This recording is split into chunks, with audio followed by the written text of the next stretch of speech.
Welcome back to Killing Them Softly. I'm your host, Angela Huguenin, and tonight we continue our conversation to answer the question, what type of world is the abortion industry building? And what is their real agenda? To answer that question, we are interviewing 4 former abortion workers, and we're going to let them tell their story and their firsthand accounts of what it's really like behind the closed doors.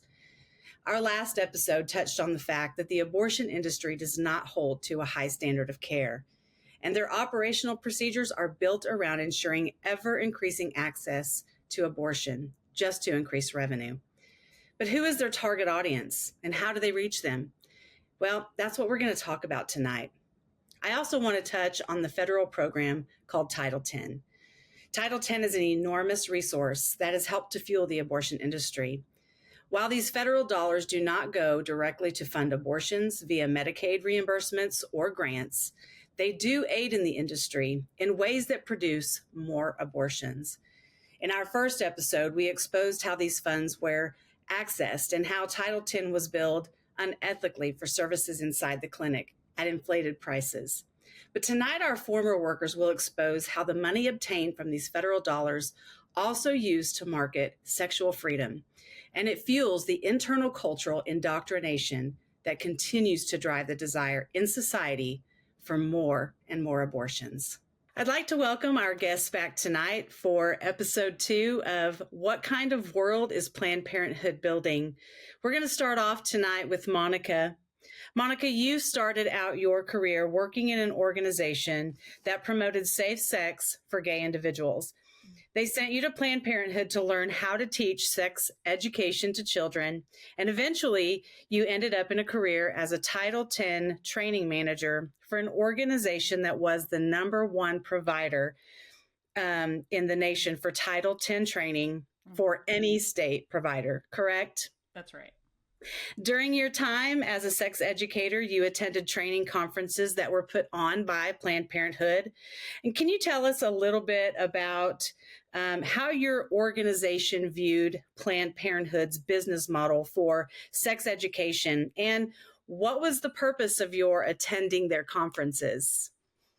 And I didn't really attend Planned Parenthood conferences. I was just personally trained by Planned Parenthood, the director of sex education of Greater Austin, Texas. And so it was one-on-one training. So they were just across the street. So I would go over there and spend the day at Planned Parenthood's clinic. And the director of sex education she was my mentor.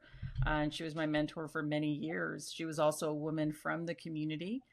She was a woman of color from the community. And that's really big in the education world and with government funding, is hiring people from the community to be peer educators, because that's how you're going to, these are your gatekeepers. This is how you're going to get in with the community and convince them to come into the clinic or come in for services or come in for education. So this lady was my mentor.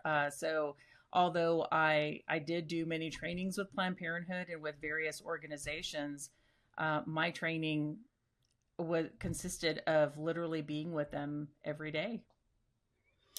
And so the sex education community at large really views Planned Parenthood as holding the standard when it comes to sex education. Can you tell us a little more about that? Yeah, they're the largest provider of comprehensive sex education in our nation.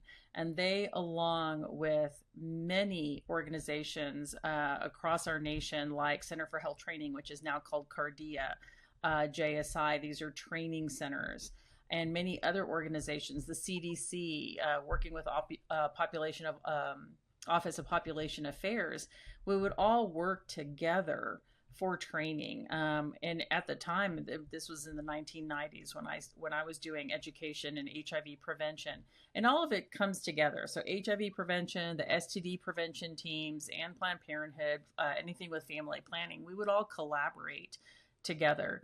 It was a network, and so we would provide referrals to each other. And so, that training was, very what we would call today DEI. It was very diverse. It was about equity and inclusion.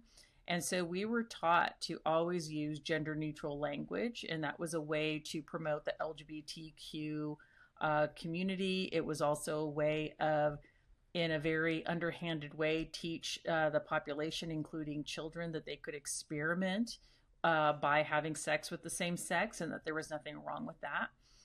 So it was what is considered, quote unquote, a judgment free zone where anything goes, everything is okay as long as you're consenting and using condoms or dental dams and lubrication and getting tested and treated for STDs and having abortions. And so those were your badge of honors. Are you using condoms and lubrication? Are you going every 3 to 6 months to get tested and treated? Are you practicing and role playing how you're going to talk to your sexual partners about your having a contracting an STD and that they now have to go get tested? Are you teaching them how to refer each other and teaching them how to go to Planned Parenthood for testing and treatment? It was all about getting clients into the doors of Planned Parenthood and accessing abortion. And so really the way I viewed Title X or their family planning services or even their STD testing or HIV testing, it was really, those were kind of like the things that would attract people into the clinic.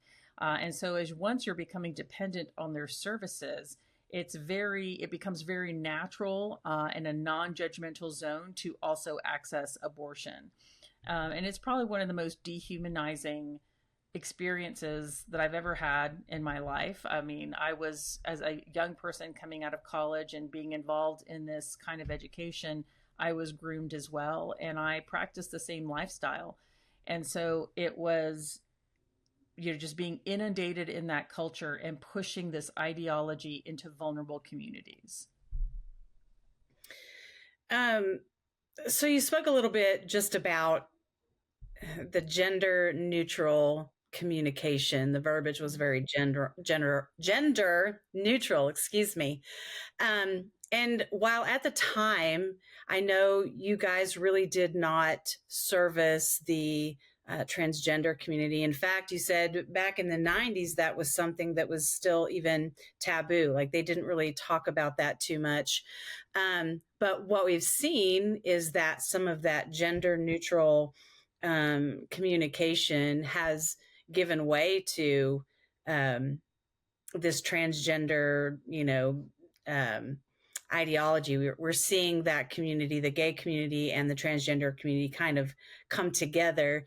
Do you feel that they maybe, even in the 90s, that was part of the agenda to really see this world as a gender fluid type of world, or Yeah, like it's kind of that Angela. humanizing?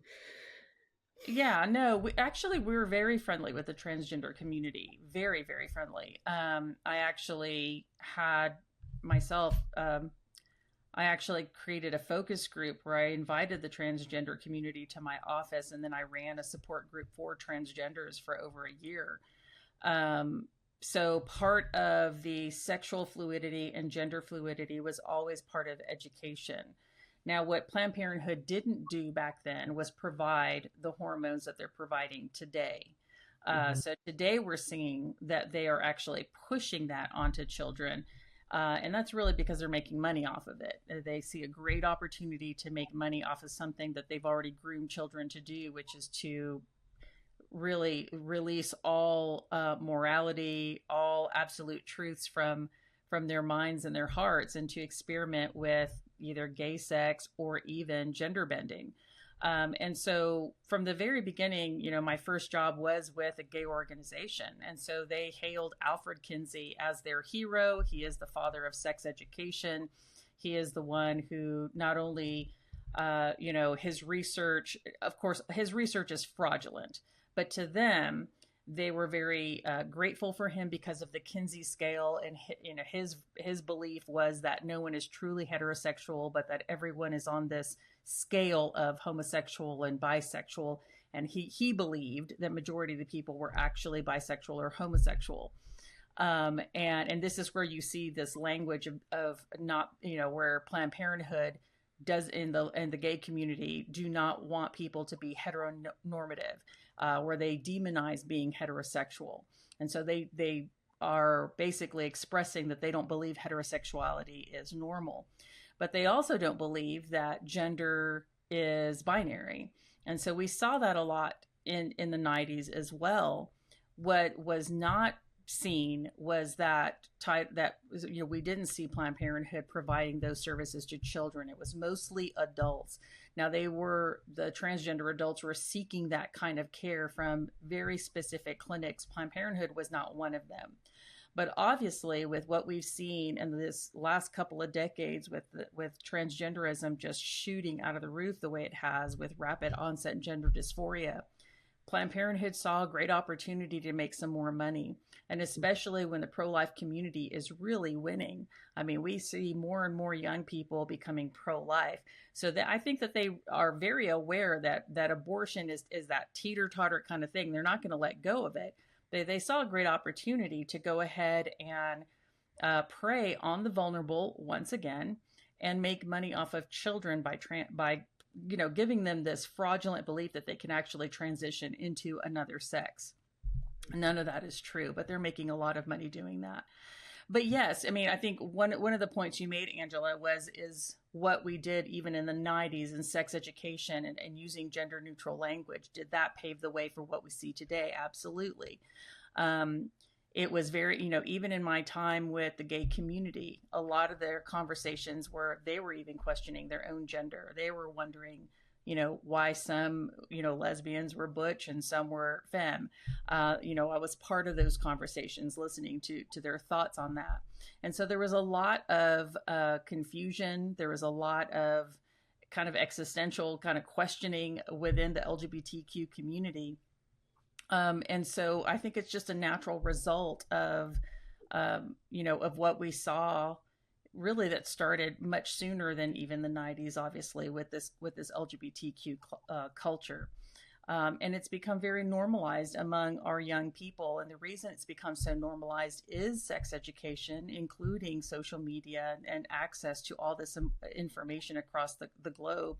But comprehensive sex education very much has always been, whether you're getting that information from the CDC or Planned Parenthood, it has always been gender neutral. It is always leaning people towards the possibility that they are having sex with the same sex, or that they're using all kinds of sorts of devices and such.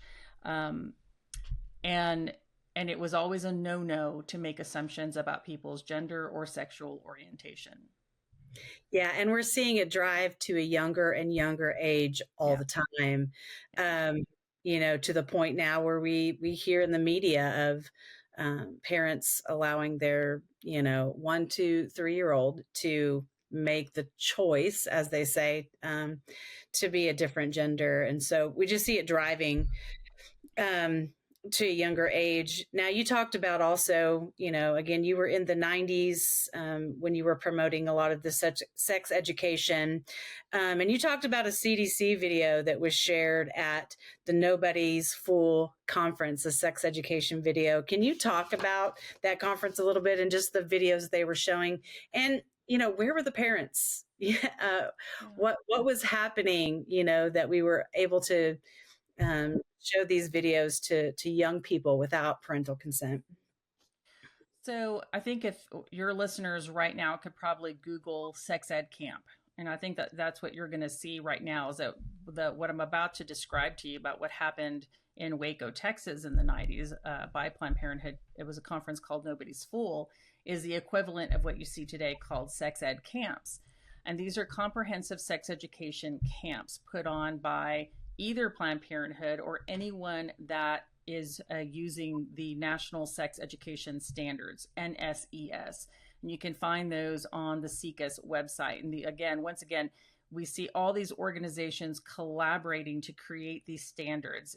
They did that under the Future of Sex Education. They then published these standards, the National Sex Education Standards. And what you see in those standards is that they are wanting to teach children about homosexuality and gender fluidity since they're just itty bitty little children, even preschool, essentially. And so the sex ed camps, though, or Nobody's Fool, is, it basically is advertising to parents, hey, we're going to talk to your kids about sex education and help prevent the spread of disease and help prevent teen pregnancy. And these are really positive things. And we're going to talk about puberty and anatomy and keep them safe and how to have a healthy relationship. Like, these are all really positive things. And then usually these sex ed camps will have a parent orientation the day before. And of course, the parent orientation, they'll have maybe some things that they can look at, but they're essentially going to have educators who are just going to really pump up these parents and assure them on how their kids are going to be educated, and they're going to help, they're not going to have to be worried about disease or getting pregnant, because it's all going to be really positive. And so for many parents, they think, okay, this is great, because unfortunately, they want to abdicate their responsibility about talking about sex because it seems too awkward, or they think that they can't do it themselves. And so they literally hand over their children to these sex ed camps. And so Nobody's Fool in Waco, Texas, back in the 90s, it literally was parents dropping off their children at a convention center. So imagine what it looks like when you drop off kids at school and parents just drive up and drop off kids, and it's just this long line of cars and kids are just going inside the school building. What's exactly what the sex ed camp is just watching parents just drop off their kids as the kids go into the conference center, because parents are not allowed at the sex ed camp. And so at Nobody's Fool, what it was children entering middle school. So fifth graders who had just graduated, they were about to go into sixth grade and all the way to 12th grade. And what Planned Parenthood did is that they divided them by grades. And then they recruited the best, what they believed were the best sex educators across the nation. And they were all assigned a class. And we were to make it fun and exciting. My coworker who did this with me was a former Planned Parenthood employee. So she decorated our room to look like a little campsite, had a little pretend fire, that was really cute. We had some tents, and we shared education. So basically, I was the one talking about healthy relationships. She was the one talking about STDs. Our other coworker was talking about anatomy and menstruation. And so we would rotate the girls to a different group. So, while my coworker was talking about anatomy with a small group of girls, I was talking about healthy relationships with another group of girls. And then my coworker was talking about STDs and showing that video that you referred to. And we would just rotate them that way. Now, the video that you're asking about, I'm not sure if it's still used today, because I'm sure that they've made some much more, worse films now, but it was from the CDC. And essentially what it was the opening scene were two teenagers, a boy and a girl, who were in bed together. And you can tell that they had just finished having sex and they were just laying down in bed together talking. And the rest of the film is that the young girl had multiple sexual partners. And so think about the language I'm using. This is the language that's used in this world. So she had multiple sexual partners, and she realized that she wasn't feeling right down there. So she went to get tested, just like Planned Parenthood teaches you to do. Go to the clinic and get tested. And she found out she had an STD. So part of the education now is that you need to have the courage to go and tell your sexual partners that you have an STD and that they need to go get tested as well. And so then the rest of the film is her going to all of her different sexual partners and letting them know that she has chlamydia or gonorrhea or herpes, whatever it was, and that they need to go get tested. And so it was an example to these sixth grade girls. They were just entering sixth grade. It's the summer before they go to the sixth grade. Okay, so imagine what those little girls look like. And they just watched a video about having sex with multiple partners, getting tested for a disease without your parents even knowing about any of this. There's no parents at all in this film. And then going and talking to all your sexual partners about your disease so they can go get tested. And then, continuing having sex with different people. Healthy relationships. This was towards the end of my career, so I was not okay with how the girls were being treated or the way they were being educated, and so I put a different spin on it. But usually, healthy relationships is how to negotiate condoms, condom use, How do you negotiate with your sexual partner that they need to use a condom? How you have the courage to negotiate with your sexual partners if you're, with more than one person at a time. Um, and and basically that's a role playing. And so it's discussed, and then the girls or boys have to write down what they think would be a great way to communicate that. And then we role play it so they actually practice it.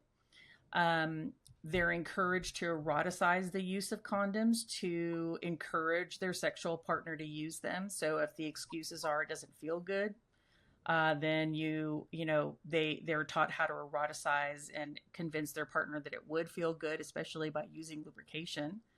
Of course, we're talking about all the different kinds of lubrication they could use and what they shouldn't use, because it might, like Vaseline would degrade the condom and could break. And so it goes into every possible scenario and detail with these young children. And it's not about healthy relationships. It's about negotiating, having sex, using condoms, and then going and getting tested and treated for your diseases and getting an abortion. Abortion is not about communicating with your sexual partner or your parents. It's about just going to the clinic and getting it done. So there is no healthy relationship there. The relationship is solely with the educators and the clinicians of that clinic that they're being referred to. It is they isolate these children in those clinics. And they're taught counseling skills. So every clinician is taught how to communicate very effectively, non-judgmentally. They're very encouraging. They're very good at making your child feel very safe and comfortable while they're a client there. The only time I would see that Planned Parenthood clinicians or educators were not kind was when the abortion happened. But all the rest of the time, they're encouraging. They can't wait for you to come back to the clinic and come back for another class and come back for your birth control. But when you have that abortion, they discard you as soon as that abortion is done. They hand you a little bag of maybe antibiotics or a prescription and your birth control pills, some condoms, some lube, and it's kind of just tossed at you, and that's it. And at that point, it's just this vicious cycle for that child to just continue that high-risk behavior. They're being dehumanized. They're dehumanizing themselves. Now they've had an abortion. It's very depressing. They've kept it all a secret. They don't know who else to speak to except for the clinicians at that clinic. And that's where they get lost. Because now who do they go to? And what I have found, and even personally, is that when you realize that you're in a dark place, when you realize that you've been used and that you're using people, and you are now depressed, the only thing that you can hold on to is whatever Planned Parenthood has told you.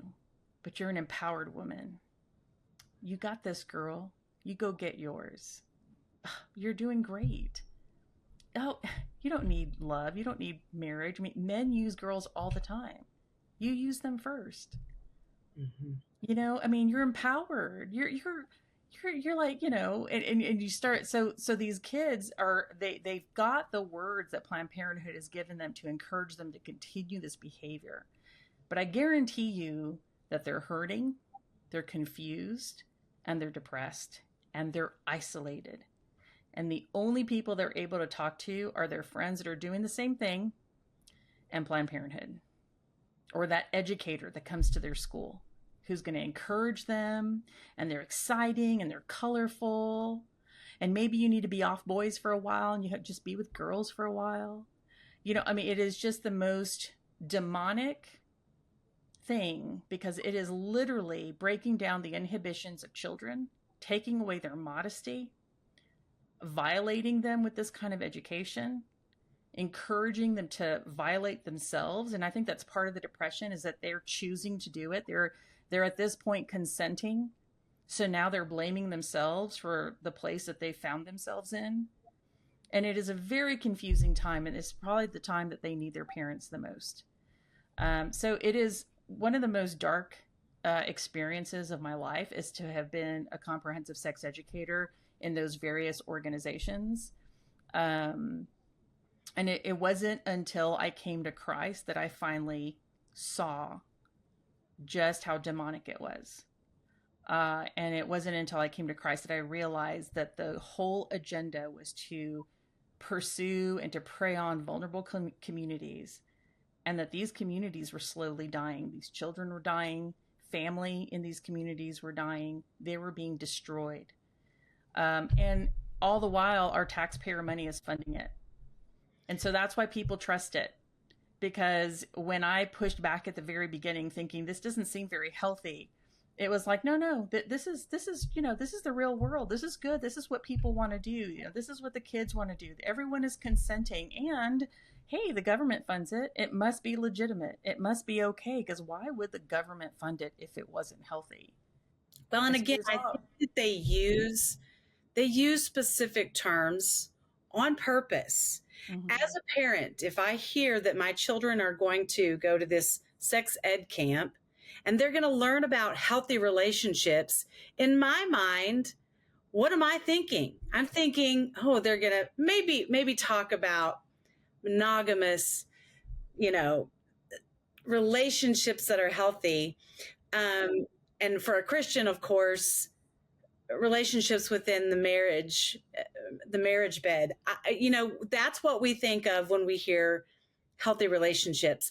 But when you ask someone who is in the sex education community, what is healthy, define healthy relationship for me, it's about consent.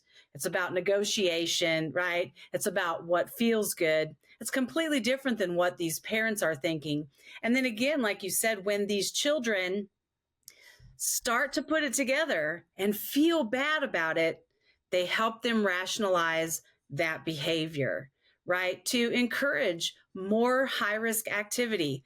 Why? Because again, that's where Title X grants are giving their money, to these areas where there is high-risk activity, and pouring the money into those areas. So, well, and it's also that the kids are inundated with this in their community, that they don't realize there's another option. And that's what I found later in my career as I was speaking to some of these teens, is that they were starting to share with me things that they didn't like about sexual activity, but they didn't realize that they could just stop doing it. They thought they needed a new technique, or they needed to try doing it in a different way. Maybe there was a different lube. I mean, and it wasn't until I said, it doesn't sound like you like doing this, that this one little girl said, you're right, I don't like it. And then I then said, guys, do you realize that you don't have to do what you don't like, and you don't even have to have sex if you don't want to?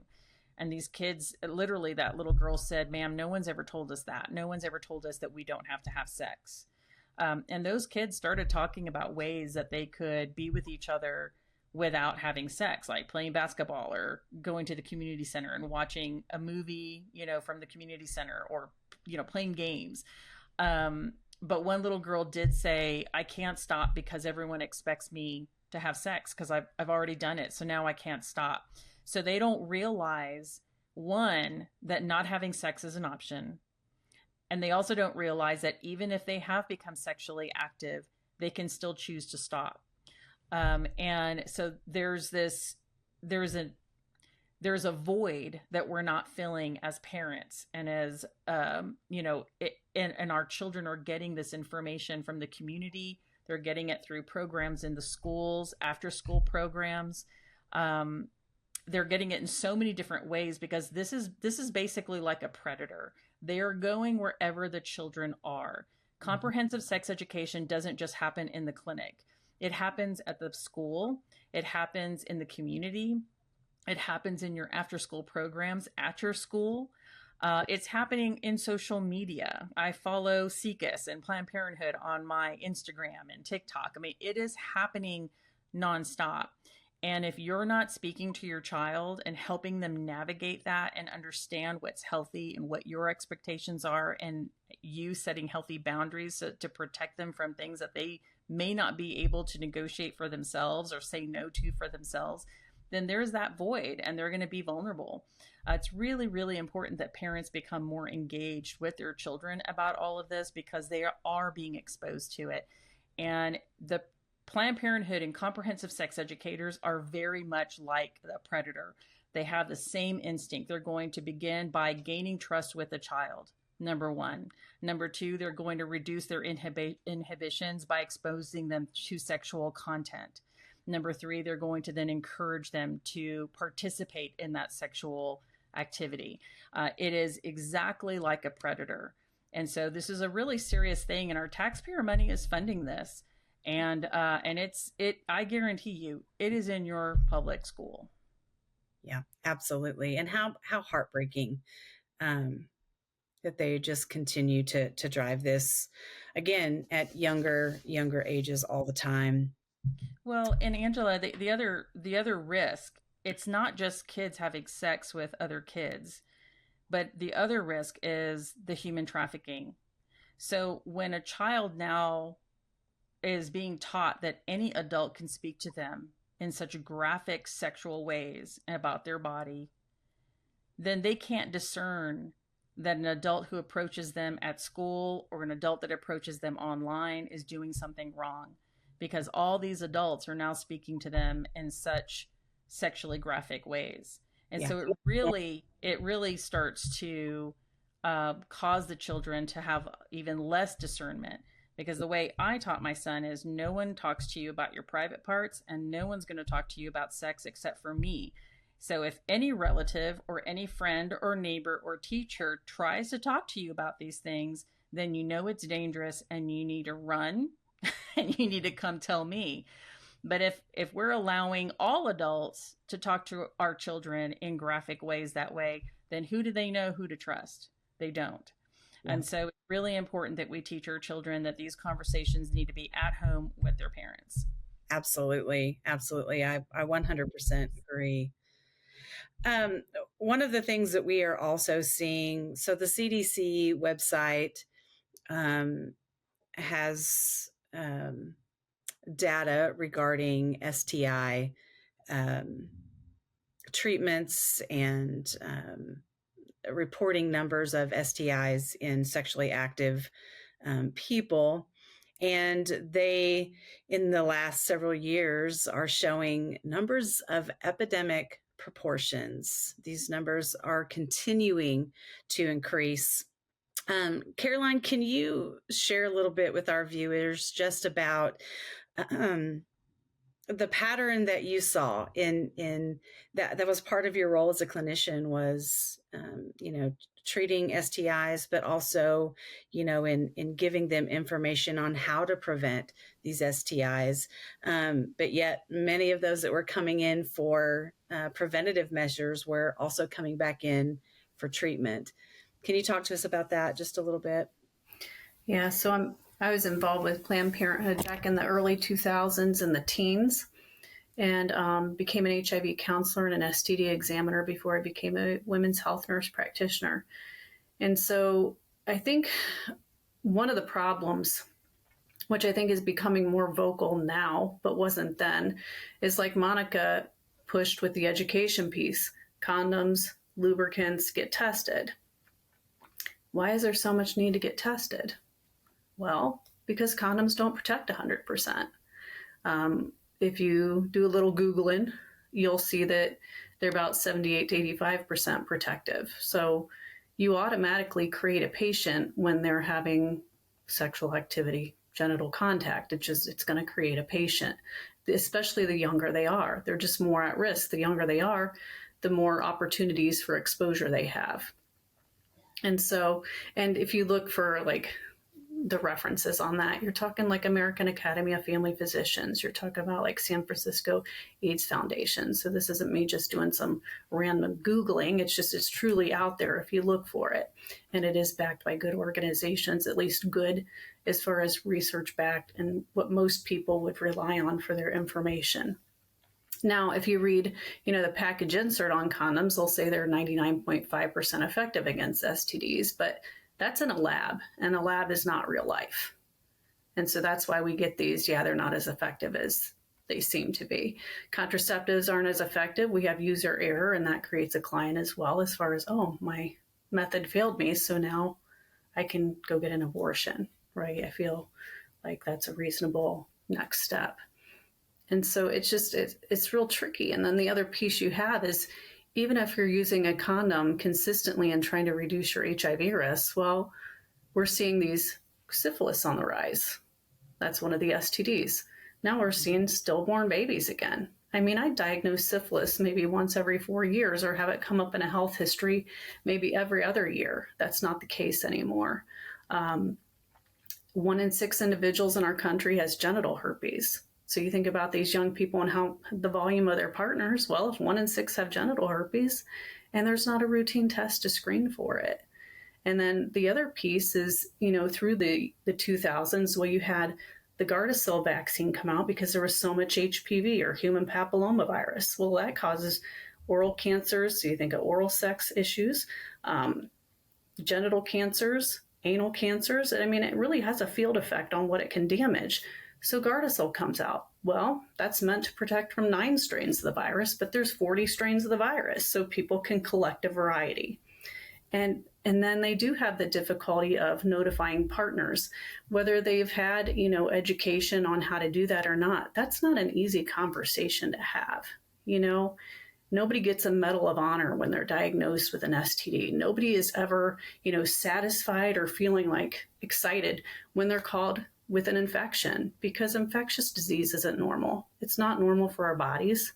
I just want to put a billboard out, like, your body is a temple, especially after hearing Monica talk. I'm like, my gosh, our bodies just are not accommodating to infectious disease, nor should they be. That's not what we're meant to do or how we're meant to be. Yeah. Did you want to add something to that, Monica? Yeah, I know that, Caroline and I talk about this quite often. Sometimes she'll text me something about STDs. But, she mentioned something about, when you're needing to tell a sexual partner that you have an STD, she's right. It's not like you get this badge of honor. It's like, it's a very difficult thing to do. And we're expecting children to do that. But what I'm seeing in social media are sex educators who are literally saying STDs are normal. I want everyone to know that STDs are a normal part of life. So you don't have to feel ashamed or bad that you have an STD. Just get tested and treated and talk to your partners. But it is a normal part of life. But disease is not normal.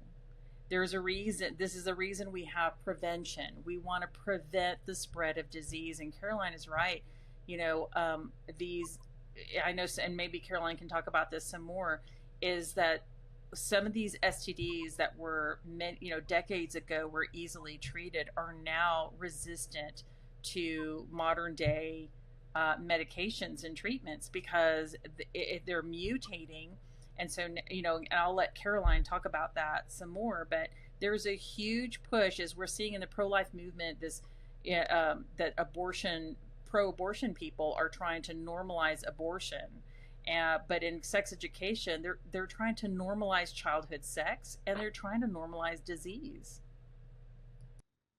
Yeah, and we're holding children to the expectation that they know how to use a condom correctly and will always use a condom correctly, or that they will always remember to take their birth control pills. Now, we know kids don't remember to take out the trash, or they leave their homework at school, right? I mean, we cannot expect children are going to be responsible when it comes to their own sexual health. Myra, talk to us a little bit about the situation where a 16-year-old girl was given a year's worth of birth control pills by the abortionist. Right. And that happened frequently, right? Where teenagers were given the whole year supply. And I will be against it because I'm like, she's going to lose them. Here I am going to hear from her in 3 months. I lost my pills and I haven't taken them.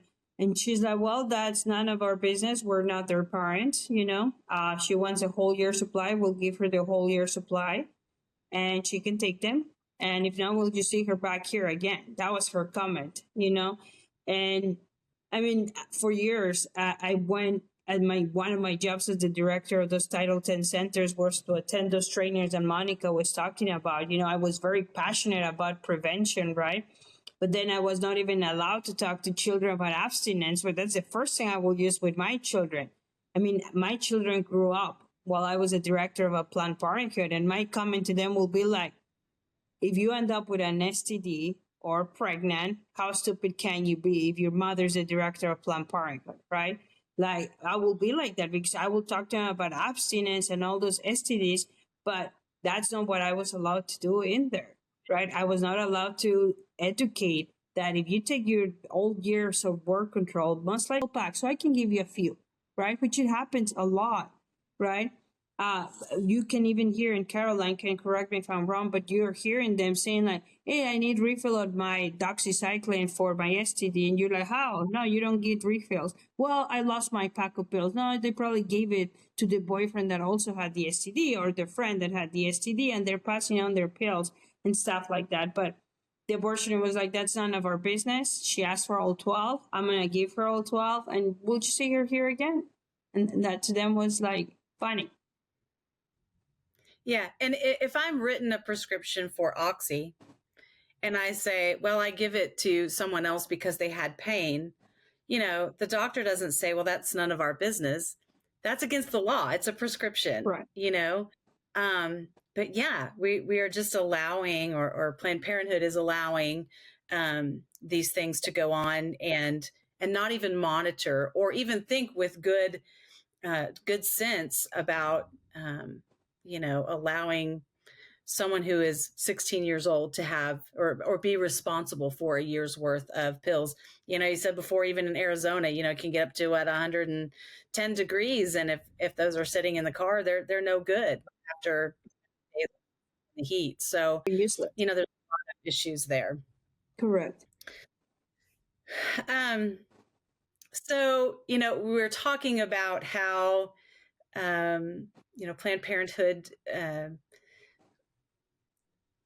pushes out this sex education, is, and I say in air quotes, training young people about, just their sexual health and STDs. And we talked in the last episode about their marketing tactics and how they're, in the community, people see them as the hero. Dr. You had actually shared previously, just how healthcare professionals, they are oftentimes viewed as heroes, but the public doesn't really understand fully what the scope of their responsibilities are. Can you describe for us the time where you had experienced this kind of public perception, and it was revealed to you the disconnect between the community's perception and the realities of what you were actually being a part of? Actually, I can. Thank you for asking. Around the time that I started to become a bit disillusioned with what was happening where I was, I started to think about sort of like the like general initiative of the industry and kind of everything we had talked about last time about exploitation and disregard for women who were coming in seeking services. And around this time, I remember I went to a museum with my son, and I was wearing my badge, and I had forgot to take my badge off or something. And it was literally right around the corner. I remember I met my family. I went up to the front to this thing to get a bracelet, and there were two girls who were sitting. I say girls; they were probably under 18. They were sitting up at the front doing the bracelets and giving the tickets. They were really young, and they said, "Oh my gosh!" They saw where I worked, and they said, "Wow, like thank you so much for what you do." I received a lot of praise for being there, and I had something that in psychology we call cognitive dissonance, where there's sort of a disagreement between your stated values or morals and and then something that is running contrary to that you receive praise for. And so yeah, so there's a perception that they're that they do good, and that they're sort of like a moralistic uh, place to be. But everything that we're saying is sort of contrary to that. Yeah, absolutely. I think then they do. They want people to see them as um, the standard of morality, or um, the standard of healthcare.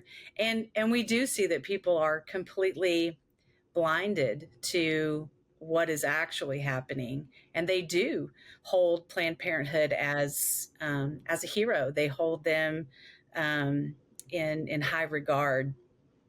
Myra and Monica, both of you also have firsthand knowledge, and I really want our viewers to hear this tonight. But you both have firsthand knowledge about how the abortion industry has infiltrated the church.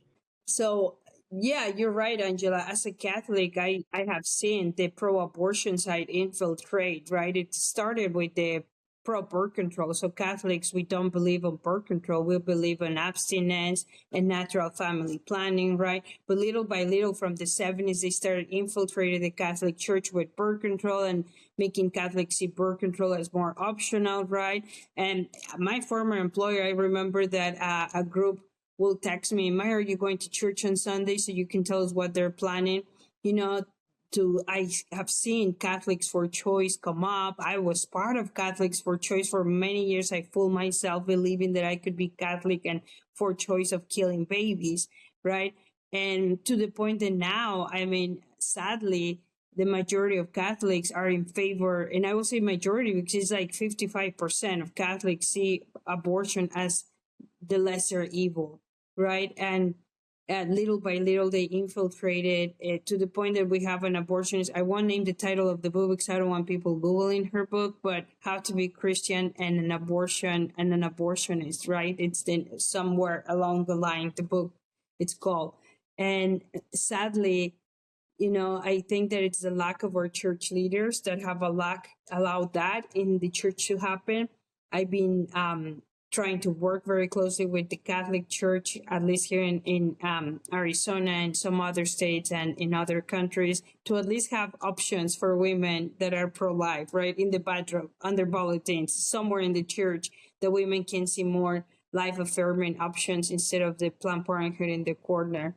But we do have a state that even opened a center across the street, a church, which in my years as director of Planned Parenthood, 12 or 17, I would have never dreamed that Planned Parenthood wouldn't even attempted to open a clinic in front of the church, because to them that was hassle, that was having more people praying on their sidewalk. But now we're looking at on a Planned Parenthood that is willing to open their doors across of a church because they know they could have clients from there.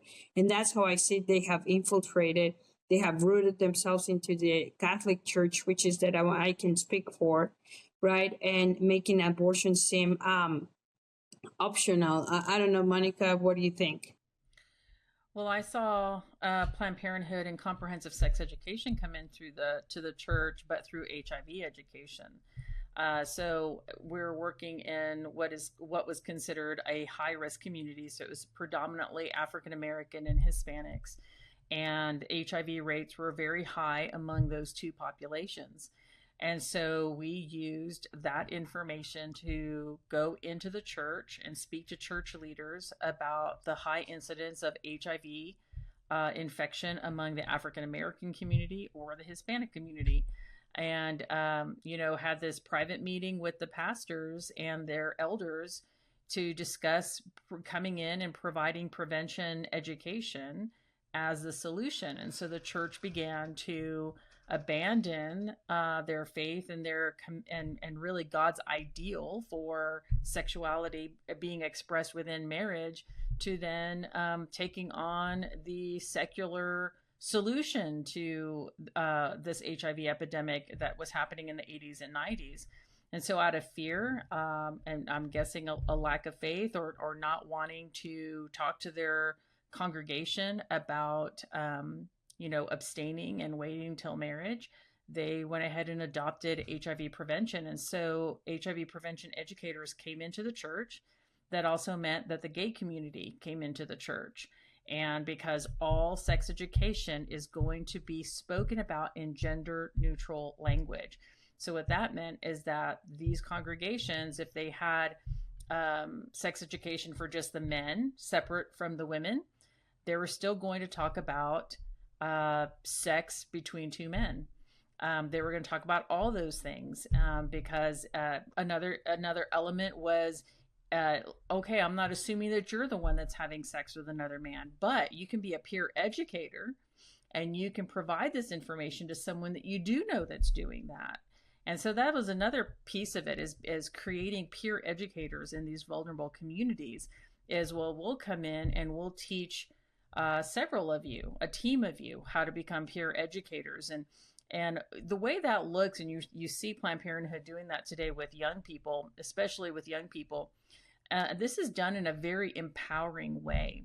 So you're now talking to a vulnerable community that may not be educated. You're talking to a young person who wants to do something positive in the world. They want to be seen as someone who's smart and capable and can impact their community. So you then give them the tools of becoming a sex educator as a peer educator in their community, even within the church. And now these people think, wow, I'm doing something really great and positive. But what they're really doing is spreading this ideology that is harming themselves and the community. And again, I mean, it's just a very manipulative, very underhanded way to go in and destroy a whole population of people using the guise of education and health and giving back to the community. And so many of the churches, I would say that there was just one church in East Austin that said no to this education. The rest of them accepted not only providing the education, but providing STD and HIV testing on site at their church with referrals, of course, if they needed something else, which means referrals to Planned Parenthood. Well, thank you both for just sharing your insight and helping us to really understand how Planned Parenthood, and not just Planned Parenthood, but the sex education community as a whole, how they are targeting our young people, how they are grooming them into feeling like they're a safe place, and how they are continuing to just drive these young people back into the arms of Planned Parenthood, where they are then exploited. As we spoke about in our first episode, they are exploited, they are used, they are profited off of, and all for what? For money. The truth is, Planned Parenthood doesn't want your children to develop naturally in their sexuality. They don't want young men and women to have genuine, healthy relationships that are built on the design and order of our Creator.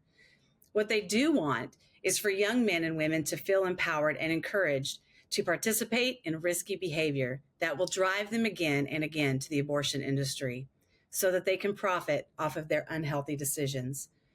Planned Parenthood thrives on marketing themselves as a hero. But heroes, they don't create the problem and then sell the cure. I want to thank these clients again for using their voice to share truth. And don't forget, tune into the last part of this series, episode 3, where we will discuss how the abortion industry manipulates society and tears down the communities that they claim to care for. At And Then There Were None, we have helped more than 725 former abortion workers find freedom from the abortion industry. Through the outreach of ATTWN, clinic workers all over the nation are waking up to realize that they are not helping women. And then they reach out to us to assist them in exiting the abortion industry safely. For them, ATTWN offers a way out and a path to finding peace, joy, and freedom. But there's still a lot of work to do. Over 3,000 workers are still caught in the enemy's grasp. But with your support, we can reach out to them with the hope of Christ and offer them the resources that they need to walk away for good. And then we can point them to Christ for forgiveness and healing. If you would like to support the work of And Then There Were None, you can click the donation link at the bottom of this webcast, or you can visit our website at abortionworker.com. You can also text the word quitter to 50155, and together we will work to end abortion from the inside out, one by one, until there are none.